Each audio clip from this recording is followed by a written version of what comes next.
এবার হাতুড়ু সম্পর্কে বিস্ফোরক মন্তব্য করল পাপন। হাতুড়ুকে বরখাস্ত করে দেশীয় কোচ আনার আহ্বান। বিস্তারিত প্রতিবেদনে। বাংলাদেশ জাতীয় ক্রিকেট দলের প্রধান কোচের দায়িত্বে রয়েছেন চন্ডিকা হাথুরুসিংহে। দ্বিতীয় মেয়াদে জাতীয় দলের সঙ্গে আছেন তিনি। তবে তাকে নিয়ে রয়েছে নানা আলোচনা সমালোচনা। বিশেষ করে ওয়ানডে বিশ্বকাপ আর টি-20 বিশ্বকাপে বাংলাদেশ দলের ব্যর্থতার জন্য অনেকের কাঠগড়ায় রয়েছেন হাথুরুসিংহে। চন্ডিকা হাথুরুসিংহের বিকল্প হিসেবে অনেকেই চান দেশীয় কোচকে জাতীয় দলের প্রধান হিসেবে দেখতে। তবে বিসিবি কি চায়, সে বিষয়ে ব্যাপক আলোচনা হয়েছে বিভিন্ন সময়। দেশি কোচ নিয়োগ না হওয়ার পেছনে অনেকেই আঙ্গুল তুলছিলেন বাংলাদেশ ক্রিকেট বোর্ডের দিকে।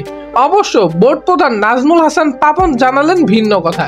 সম্প্রতি গণমাধ্যমকে তিনি বলেন, দেশি কোচরা আবেদনই করেন না। গেল রোববার নিজ কার্যালয়ে গণমাধ্যমের সঙ্গে আলাপকালে দেশি কোচ প্রসঙ্গে পাপন বলেন, আপনারা যে কি না বলেন, মানে কেন বলেন, এই প্রশ্ন আপনাদের কতবার এটার উত্তর দিয়েছিলাম। দেশি কোচরা আসতে চায় না, আর আমিও চাই না হাতুড়ুকে রাখতে।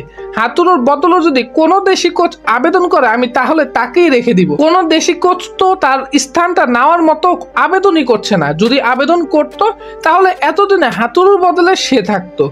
সুপ্রিয় দর্শক, বিসিবিতে কি হাতুড়ু থাকলে ভালো হবে নাকি অন্য কোনো কোচ থাকলে ভালো হবে, তা অবশ্যই কমেন্ট করে জানাতে ভুলবেন না।